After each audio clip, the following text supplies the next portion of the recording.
Hi everyone, सभी को good evening, सभी को राम राम, सभी को नमस्कार। वेलकम सभी का डिजिटल एनसीईआरटी में। एनसीईआरटी हमने 7th क्लास की स्टार्ट करवा रखी है, जो कि हमारा सब्जेक्ट है हिस्ट्री यानी कि इतिहास।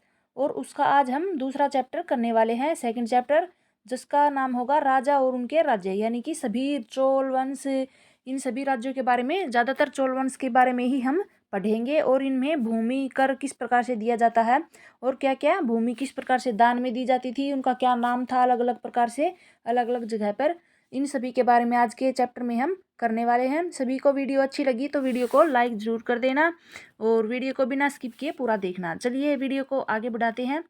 ये देखिए, हमारा आज का चैप्टर है राजा और उनके वंश।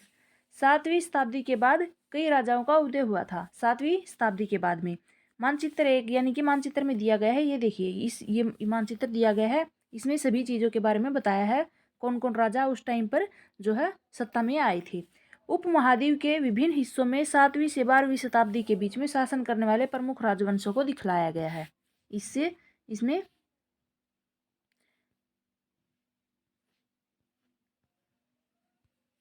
देखिए, नए राजवंशों का उदय, यहाँ पर हम सभी के बारे में पढ़ेंगे डिटेल में। 7वीं सदी आते आते उपमहाद्वीप के विभिन्न भागों में बड़े भूस्वामी और योद्धा सरदार अस्तित्व में आए थे।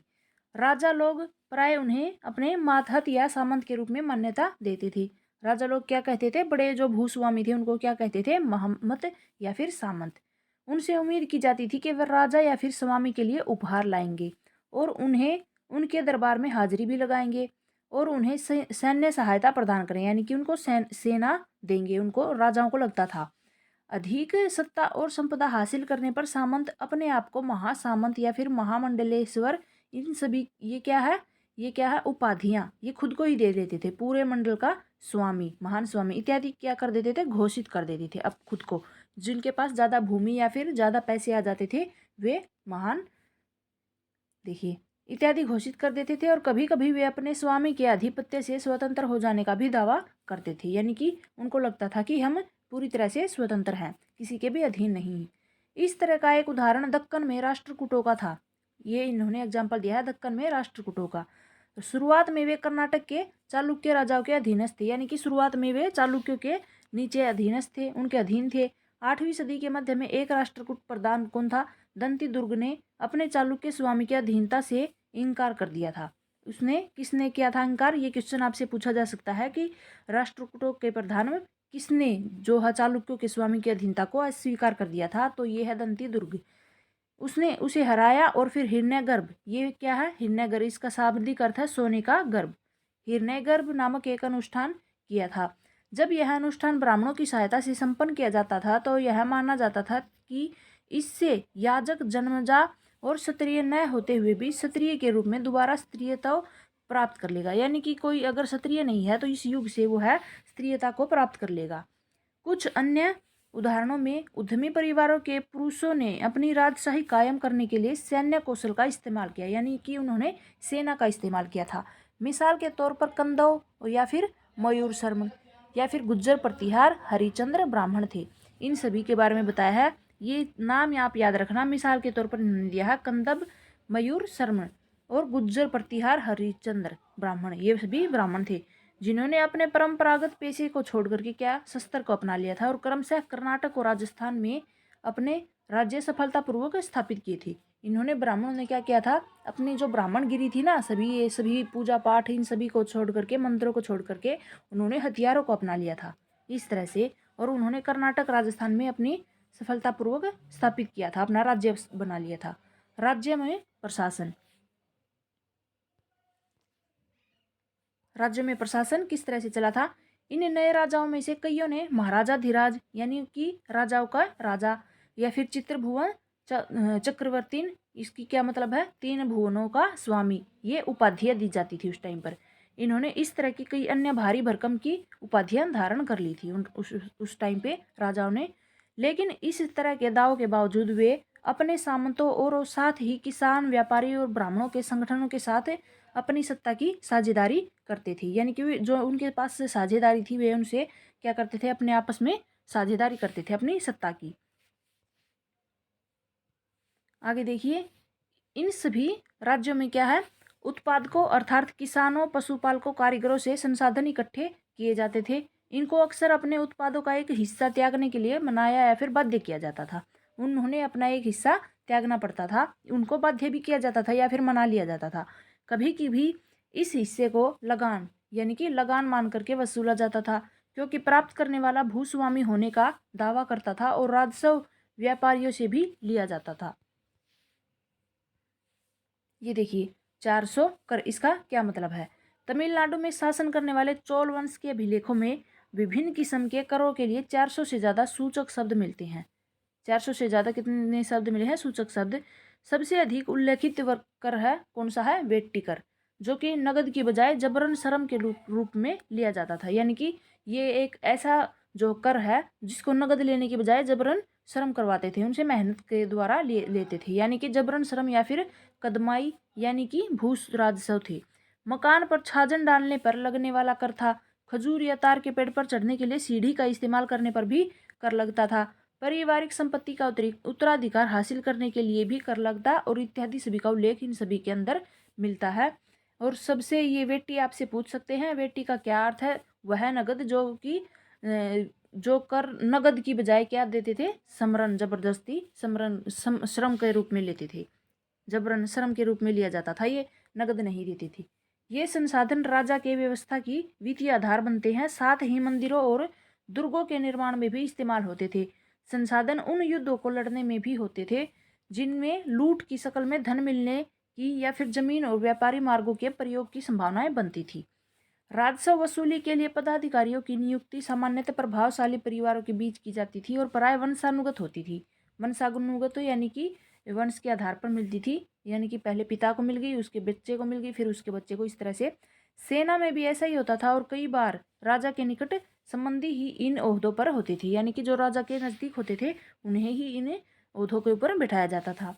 प्रशस्तियाँ और भूमि अनुदान। प्रशस्तियाँ क्या है, पिछले चैप्टर में हमने कई प्रशस्तियाँ पढ़ी थी, समुद्रगुप्त की प्रशस्तियाँ पढ़ी थी। आज के चैप्टर में देखते हैं प्रशस्तियों में ऐसे ब्यौरे होते थे जो कि शब्द से सत्य नहीं भी हो सकते, यानी कि सत्य भी नहीं हो सकते, गलत हो सकते थे, लेकिन ये प्रशस्तियाँ हमें बताती हैं कि शासक खुद को कैसा दर्शाना चाहते थे।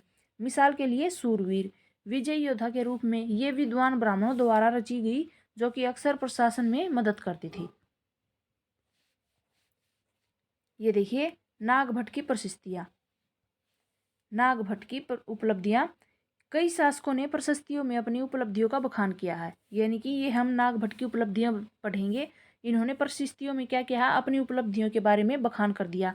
आपने जो पिछले चैप्टर में हमने गुप्त वंश की और समुद्रगुप्त की पढ़ी थी ना, संस्कृत में लिखी गई थी, ग्वालियर की, मध्य प्रदेश में पाई गई एक प्रशस्ति में प्रतिहार नरेश नागभट्ट के कामों का वर्णन इस प्रकार से किया गया है। आगे है आंध्र की सैंधव सिद्ध, विदर्भ महाराष्ट्र का एक हिस्सा और कलिंग उड़ीसा का एक हिस्सा है। उनके राजा उनके आगे भी धराशायी हो गए थे जब वे राजकुमार थे। उन्होंने कन्नौज के शासक चक्रयुद्ध को विजित किया था। उन्होंने बंग यानी कि बंगाल का जो हिस्सा था उसे, अनर्त यानी कि गुजरात का हिस्सा, मालवा मध्य प्रदेश का हिस्सा और किरात वनवासी थे। तुरुस्क तुर्की थे। वत्स्य मत्स्य दोनों उत्तर भारत के राजा और ये क्या थे, राजाओं को सभी को पराजित किया था। इन्होंने अपने बारे में ये जो प्रशस्ति का एक हिस्सा दिया गया है कि इसने राजा ने क्या क्या किया है, क्या क्या काम किए हैं, किसे किसे हराया है, ये होती है प्रशस्तियाँ, यानी कि अपने आप को ही उसके अंदर उभारते थे, बढ़ा चढ़ाकर लिख देते थे। राजा लोग प्राय ब्राह्मणों को भूमि अनुदान से पुरस्कृत करते थे, यानी कि जो ब्राह्मणों को राजा लोग थे वो ब्राह्मणों को क्या करते थे, जो है भूमि पुरस्कार में के रूप में देते थे। ये ताम्र पर्तों पर ताम्र के जो पत्ते होते थे उसके ऊपर अभिलिखित होती थी, जो कि भूमि पाने के लिए दिए जाते थे। ये यहाँ पर एक छोटा सा दिया गया है, ये ताम्रपत्र है जिसमें ये देखिए, और ये है एक मोहर जिसके ऊपर ये, जैसे मोहर अब आज के टाइम में भी मोहर लगती है ना किसी भी कागज़ को पक्का करने के लिए, वैसे ही उस टाइम पे भी मोहर का निशान था। ये देखिए, यह है थोड़ा संस्कृत और थोड़ा सा तमिल में लिखा हुआ ताम्रपत्रों का एक संग्रह है, जिसमें 9वीं सदी में एक शासक द्वारा दिए गए भूमि अनुदान का उल्लेख किया गया है। और इन कड़ियों से ये पत्थर जुड़े हैं, उनके ऊपर राजसी मोहर लगी हुई है, जो यह बताने के लिए है कि यह प्रमाणिक है, यानी कि ये किसी भी काम को आगे दिखाने के लिए पक्की तरह से मोहर लगाकर भेजी गई है।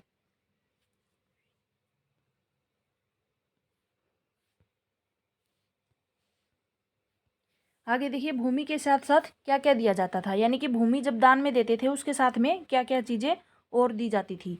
ये चोलों के द्वारा दिए गए एक भूमि अनुदान की तमिल भाषा का एक अंश है। ये देखिए इन्होंने छोटा सा अंश दिया है। उन्होंने हमने मिट्टी की मेड़े बनाकर, यानी कि जो किनारों पे होते हैं ना, मेड़े बना देते हैं किनारों पे, मिट्टी की मेड़े बना करके साथ ही कांटेदार झाड़ियां लगाकर भूमि की सीमाओं को चिन्हित किया, यानी कि यहाँ से लेकर के यहाँ तक हमारी भूमि है, इस तरह से भूमि को चिन्हित कर देते थे, कोई भी निशान वगैरह लगा करके। इस भूमि पर ये चीजें हैं, फलदार वृक्ष है, पानी भूमि, बगीचे या फिर फलोद्यान, पेड़, कुएं, खुली जगह, चरागाह है, एक गांव, बम्बी, चबूतरे, नहरें, ये सभी निशान किस चीज़ के हैं कि अपनी भूमि को चिन्हित करने के लिए, कि हमारी भूमि यहाँ से यहाँ तक है, इस तरह से भूमि को चिन्हित करते थे कई चीज़ों से। मछलियों के तालाब, मधुमक्खियों के छत्ते और गहरी झीलें जो किनारों पर बनी होती थी। जिसे यह भूमि मिलती है वह इससे कर वसूली करता है। वह न्यायाधिकारियों द्वारा जुर्माने के तौर पर लगाए गए कर वसूल कर सकता है, और पान के पत्तों पर लगने वाला कर, बुने हुए कपड़ों पर भी लगने वाला कर, साथ ही साथ वाहनों पर भी लगता था कर। वह पक्की ईंटों से बने ऊपरी माले पर बड़े कमरे बनवा सकता है, यानी कि जिनके पास में इतनी ज़्यादा भूमि होती थी वो सबसे ऊपर वाले माले पर यानी कि पक्के कमरों में रहते थे। बाकी जिन्हें भूमि नहीं होती थी या फिर कोई कामगार होते थे वे नीचे कच्चे घरों में रहते थे। बड़े और छोटे कुएं खुदवा सकता था और पेड़ और पौधे, कांटेदार झाड़ियां भी लगवा सकता था। जरूरी हो तो सिंचाई के लिए नहर बनवा सकते थे, और उसे यह सुनिश्चित करना चाहिए कि पानी बर्बाद न हो, यानी कि और तटबंधों का निर्माण हो। ये सभी क्या है, इन्होंने एक जो है हिस्सा दिया है भूमि के साथ साथ। क्या क्या देते थे, भूमि जैसे दान में देते थे ना ब्राह्मणों को, उनके साथ ये सभी चीजें भी दी जाती थी। आगे देखिए 12वीं शताब्दी में, एक सेकेंड, ये देखिए 12वीं शताब्दी में एक वृहत संस्कृत काव्य रचा गया है, और इसमें कश्मीर पर शासन करने वाले राजाओं का इतिहास दर्ज किया गया है। इसे कल्हण नामक एक रचनाकार द्वारा जो है रचित है। ये रचनाकार कौन है? कल्हण नामक रचनाकार है। कल्हण ने अपना वृत्तांत लिखने के लिए शिलालेखों, दस्तावेजों और प्रत्यक्षदर्शियों के वर्णनों से के पहले इतिहासों समेत अनेक तरह के स्रोतों का इस्तेमाल किया है। प्रशस्तियों के लेखकों से भिन्न एक क्या है, अक्सर शासकों और उनकी नीतियों के बारे में आलोचनात्मक रुख दिखलाता है। इसलिए 12वीं सदी के लिए यह असाधारण ग्रंथ था। यानी कि एक असाधारण किस लिए था? साधारण ग्रंथ, यानी कि उसकी तारीफें लिखी हुई हो किसी भी राजा की, किसी भी सत्ता के बारे में। लेकिन इन्होंने क्या किया है, जो शासकों की और उनकी नीतियां थी उनके बारे में आलोचना भी की गई है, इसलिए इसको असाधारण ग्रंथ मानते हैं। धन के लिए युद्ध, यानी कि धन के लिए युद्ध होते थे। आपने ये गौर किया होगा कि इनमें से प्रत्येक शासक राजवंश का आधार कोई क्षेत्र विशेष था। वे दूसरे क्षेत्रों पर नियंत्रण करने का प्रयास करते थे, यानी कि एक दूसरे के क्षेत्र को छीनने की कोशिश करते थे। एक विशेष रूप से वांछनीय क्षेत्र था गंगा घाटी के कन्नौज नगर, यानी कि वांछनीय क्षेत्र कौन सा था? गंगा घाटी के कन्नौज नगर वाला, जहाँ पर गुर्जर, प्रतिहार और पाल वंशों के शासक सदियों तक कन्नौज के ऊपर नियंत्रण को लेकर के आपस में लड़ते रहते थे। ये सभी आपस में, गुर्जर, प्रतिहार, राष्ट्रकूट हो गए, पाल वंश हो गए, सभी आपस में लड़ते रहते थे। क्योंकि इस लंबी चली लड़ाई में 3 पक्ष थे, इसलिए इतिहासकारों ने प्राय इनकी चर्चा त्रिपक्षीय संघर्ष के रूप में की। अब आपसे पूछ सकता है एग्जाम में कि त्रिपक्षीय संघर्ष क्या है और उसमें किन किन के पक्षों के बारे में दर्शाया है। तो आपको ये तीनों पक्ष याद रखने होंगे, गुर्जर, प्रतिहार, राष्ट्रकूट और पाल वंश। शासकों ने बड़े मंदिरों का निर्माण करवाकर भी अपनी सत्ता और संसाधनों का प्रदर्शन करने का प्रयास किया। इसलिए जब वे एक दूसरे के राज्यों पर आक्रमण करते थे तो मंदिरों को भी अपना निशाना बनाते, यानी कि सभी क्या करते थे, बड़े बड़े मंदिर बनाए हुए थे तो उन्होंने सबसे पहले मंदिरों को ही निशाना बनाते थे, जो कभी कभी बहुत अधिक संपन्न होती थी। आगे देखिए अफगानिस्तान के गजनी का महमूद ऐसा ही एक शासक है। उसने धार्मिक पूर्वाग्रह से प्रेरित होकर के उपमहाद्वीप पर 17 बार आक्रमण किया, और उसका निशाना था संपन्न मंदिर, जिसमें गुजरात का सोमनाथ मंदिर भी शामिल था। यानी कि आपको पूछ ले किसी कौन सा राजा जिसने सोमनाथ मंदिर पर भी या फिर उपमहाद्वीप पर 17 बार आक्रमण किया था, वो था गजनी का महमूद। आगे देखिए महमूद जो कि धन उठाकर ले गए थे उसका बहुत बड़ा हिस्सा गजनी में एक वैभवशाली राजधानी के निर्माण में खर्च हो गया था। युद्ध करने वाले दूसरे राजाओं में चाहमान भी थे, जो बाद में चौहान के रूप में जाने गए और दिल्ली और अजमेर के आसपास के क्षेत्र पर शासन करते थे। इसलिए उन्होंने पश्चिम और पूर्व की ओर अपने नियंत्रण क्षेत्र का विस्तार करना चाहा, जहां पर उन्हें गुजरात के चालुक्यों और फिर पश्चिमी उत्तर प्रदेश के गहड़ वालों से टक्कर लेनी पड़ी थी। चाहमान शासक पृथ्वीराज तृतीय, जिसने सुल्तान महमूद गोरी नामक अफगान शासक को 1191 में हराया था। ये 1191 में इसने हरा दिया था, लेकिन दूसरे ही साल यानी कि 1192 में उसके हाथों से वह वापस से हार गया था। इन्होंने क्या किया था, टक्कर ली थी आपस में। और चाहमान शासक पृथ्वीराज तृतीय ने, जिसने सुल्तान मोहम्मद गोरी नामक अफगान को पहले इसको हराया था और फिर इसने इसको वापस से अगली साल हरा दिया था। चोल राज्य नज़दीक से एक नज़र में देखेंगे। उरेयूर से तंजावुर तक। कहाँ से? उरेयूर से तंजावुर तक। चोल वंश सत्ता में कैसे आया था? कावेरी डेल्टा में मुट्रियार नाम से प्रसिद्ध एक छोटा सा मुखिया था। उसके परिवार की सत्ता थी। वे कांचीपुरम के पल्लव राजाओं के मातहत थे। उरैयार के चोल वंशीय प्राचीन मुखिया यानी कि परिवार के विजाल्य ने 9वीं सदी के मध्य में मुट्रियारों को हरा करके इस डेल्टा पर कब्जा जमा लिया था। उसने वहां पर तंजावुर शहर और निशुंभ सुदिनी देवी मंदिर का निर्माण करवा दिया था। किस मंदिर का निर्माण करवाया था? तंजावुर शहर का और निशुंभ सुदिनी देवी का निर्माण करवाया था। मुट्रियार को हरा करके वहां पर डेल्टा के ऊपर क्या किया था? कब्जा, चोल वंशीय प्राचीन मुखिया ने।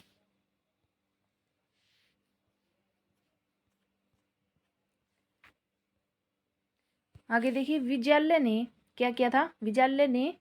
विजयालय के उत्तराधिकारियों ने पड़ोसी इलाकों को जीत लिया और उसका राज्य अपने क्षेत्रफल तथा शक्ति दोनों के रूप में बढ़ता चला गया था। दक्षिण और उत्तर के पांड्यन और पल्लव के इलाके जो है इस राज्य का हिस्सा बन गए थे। राजराज प्रथम, जो कि सबसे अधिक शक्तिशाली चोल शासक माना जाता है, 985 में राजा बना था और उसी ने इसमें से ज़्यादातर क्षेत्रों पर अपने नियंत्रण का विस्तार किया था। उसने क्या किया था? साम्राज्य के प्रशासन का भी पुनर्गठन किया था। साम्राज्य के प्रशासन का पुनर्गठन कर दिया। राजराजा के पुत्र राजेंद्र प्रथम ने, यानी कि राजराज के पुत्र कौन था? राजेंद्र प्रथम ने उसकी नीतियों को जारी रखा और उसने गंगा घाटी यानी कि श्रीलंका तथा दक्षिण पूर्वी एशिया के क्षेत्रों पर हमला कर दिया। इन अभियानों के लिए उसने एक जल सेना भी तैयार की थी, उसके पुत्र राजेंद्र प्रथम ने। भव्य मंदिर और फिर कांस्य मूर्ति कला। राजराज और राजेंद्र प्रथम, यानी कि राजराज का पुत्र है राजेंद्र प्रथम, इसके द्वारा बनाए गए थे तंजावुर और गंगईकोंड चोलपुरम के बड़े मंदिर स्थापत्य की मूर्ति कला का दृष्टि से एक चमत्कार है। ये आपको हेडलाइन का चाहे तो आप स्क्रीनशॉट ले लो या फिर जो है अच्छे से इसको कहीं पर लिख लो या फिर याद कर लो। ये मंदिर आपसे पूछे जाएंगे कि कौन सा मंदिर किसने बनवाया है। ये रहा वो मंदिर जो कि राजराज ने या फिर राजेंद्र प्रथम ने बनवाया हुआ है। कौन सा है? गंगईकोंड चोलपुरम। ये देखिए, चोल मंदिर अक्सर अपने आसपास विकसित होने वाली बस्तियों के केंद्र बन गए थे। ये शिल्प उत्पादन के केंद्र थे और ये मंदिर शासकों और अन्य लोगों द्वारा दी गई भूमि से भी संपन्न हो गए थे। इस भूमि की उपज उन सारे विशेषज्ञों का निर्वाह करने में खर्च हो जाती थी जो कि मंदिर के आसपास रहते और उसके लिए काम करते थे। पुरोहित, मालाकार, बावर्ची, मेहतर, संगीतकार, नर्तक इत्यादि ये सभी लोग क्या करते हैं? मंदिर के आसपास रहते थे और वहां पर काम करते थे। दूसरे शब्दों में मंदिर सिर्फ पूजा आराधना के स्थान नहीं थे, बल्कि वे क्या करते थे? आर्थिक, सामाजिक, सांस्कृतिक जीवन के केंद्र भी थे। मंदिर के साथ जुड़े हुए शिल्पों में सबसे विशिष्ट था कांस्य प्रतिमाएं बनाने का काम, कांस्य की मूर्तियां बनाने का काम। चोल कांस्य प्रतिमाएं संसार की सबसे उत्कृष्ट कांस्य प्रतिमाओं में गिनी गई थी। सबसे उत्कृष्ट प्रतिमाएं थी चोल कांस्य की प्रतिमाएं। ये देखिए, यहाँ पर एक प्रतिमा का चित्र दिया गया है। ये देखिए, एक चोल कांस्य की प्रतिमा कितनी सावधानी के साथ अलंकृत किया गया है। ये देखिए कितनी खूबसूरती से बनाई गई है। आगे देखिए, ज्यादातर प्रतिमाएं देवी देवताओं की ही होती थी, लेकिन कुछ प्रतिमाएं भक्तों की भी बनाई गई थी, कृषि और सिंचाई के रूप में। चोलों की कई उपलब्धियां कृषि में हुए विकासों के माध्यम से संभव हुई थी। और गौर कीजिए कि कावेरी नदी बंगाल की खाड़ी में मिलने से पहले छोटी छोटी शाखाओं में बट जाती थी और ये शाखाएं क्या है? बार बार पानी जो है उलीचती थी, यानी कि जो पानी उछल उछल के बाहर आता था उनमें से क्या होता था? किनारों पर उपजाऊ मिट्टी जमा हो जाती थी और शाखाओं का पानी कृषि, विशेषतः चावल की खेती के लिए आवश्यक आर्द्रता मुहैया कराता था। हालांकि तमिलनाडु के दूसरे हिस्सों में कृषि पहले से ही विकसित हो चुकी थी, पर 5वीं और 6वीं सदी में आकर ही इन इलाकों में बड़े पैमाने पर शुरू हो पाई थी। कुछ इलाकों में जंगलों को साफ किया जाना था और कुछ दूसरे इलाकों में जमीन को समतल किया जाना था और डेल्टा क्षेत्रों में बाढ़ को रोकने के लिए तटबंध बनाए गए थे। पानी को खेतों तक ले जाने के लिए क्या है, नहरों का निर्माण करना होता था। और कई क्षेत्रों में 1 साल के और 2 साल के बाद में फसलें उगाई जाती थी। ये सभी काम किए गए थे। कई जगहों पर फसलों की सिंचाई क्या है, कृत्रिम रूप से करना जरूरी था, यानी कि कृत्रिम रूप से करना जरूरी था। सिंचाई के लिए कई पद्धतियां अपनाई गई थी। कुछ इलाकों में कुएं खोदे गए और कुछ अन्य जगहों पर बारिश के द्वारा पानी इकट्ठा करने का विशाल सरोवर बना दिया गया था। ये देखिए सरोवर बना हुआ, कहीं पर नदी। ये देखिए एक नवी तमिलनाडु जो है, एक जलद्वारा हौज से नदी की शाखाओं में पानी के प्रवाह को इसके जरिए नियंत्रित किया जाता था और इस पानी से खेत सींचे जाते थे। जल द्वारा पारंपरिक रूप से एक लकड़ी और धातु बाधा है जो आमतौर पर पानी के स्तर को और नियंत्रण को नदी और नहरों के दर प्रवाह को संचालित करता है। आगे देखिए, स्मरण रहे कि सिंचाई के काम में योजना की जरूरत होती है, जैसे कि श्रम और संसाधनों को व्यवस्थित करना, इन कामों की देखरेख करना और यह तय करना कि पानी का बंटवारा कैसे किया जाए। ज़्यादातर नए शासकों के साथ साथ गांव में रहने वाले लोगों ने इन गतिविधियों में सक्रिय रूप से दिलचस्पी दिखाई थी, यानी कि गांव के लोगों ने इसमें काफ़ी दिलचस्पी दिखाई थी। साम्राज्य का प्रशासन किस प्रकार संगठित था? किसानों की बस्तियां जो कि उर कहलाती थी, क्या कहलाती थी? उर कहलाती थी, सिंचित खेती के साथ साथ बहुत ही समृद्ध हो गई थी। इस तरह के गांव के समूह को क्या कहते थे? नाडु कहा जाता था। ग्राम परिषद और नाडु न्याय करने के लिए वसूलने जैसे कई प्रशासकीय कार्य करते थे। न्याय करने और वसूलने जैसे कार्य करते थे। धनी किसानों को केंद्रीय चोल सरकार की देखरेख में नाडु के कामकाज को अच्छा खासा नियंत्रण हासिल था। उनमें से कई धनी भूस्वामियों को चोल राजाओं ने सम्मान के रूप में क्या है, मूवेंद्र 3 राजाओं की जो है को अपनी सेवाएं प्रदान करने वाला वेलन या फिर किसान कहा जाता था, और अरैयार जो कि प्रधान जैसी उपाधियां दी गई थी। उन्हें केंद्र में महत्वपूर्ण राजकीय पद सौंपे गए थे, यानी कि जो धनी किसान थे उनको नाडु के कामकाज में अच्छा खासा जो नियंत्रण था। जो धनी किसान होते थे उनके पास में नियंत्रण था और उनके पास में अच्छी खासी उनके उपाधियां भी दी गई थी। ये हैं भूमि के प्रकार। चोल अभिलेखों में भूमि की विभिन्न कोटियों का उल्लेख मिलता है। देख, वेलन वगई पढ़ा है हमने। गैर ब्राह्मण किसान भूस्वामी की भूमि, यानी कि किसान स्वामी की भूमि थी गैर ब्राह्मण की। ब्राह्मोदय ब्राह्मणों को उपहार में दी गई थी भूमि। साला भोग किसी विद्यालय के रखरखाव के लिए भूमि। देवदान तिरुनुमटकनी मंदिर को उपहार में दी गई भूमि। और फिर पल्लीचदम और जैन संस्थानों को दान में दी गई भूमि। हमने देखा कि ब्राह्मणों को समय समय पर भूमि अनुदान या फिर ब्राह्मोदय प्राप्त होता था। परिणाम स्वरूप कावेरी घाटी और दक्षिण भारत के दूसरे हिस्सों में ढेरों ब्राह्मण बस्तियां अस्तित्व में आ गई थी।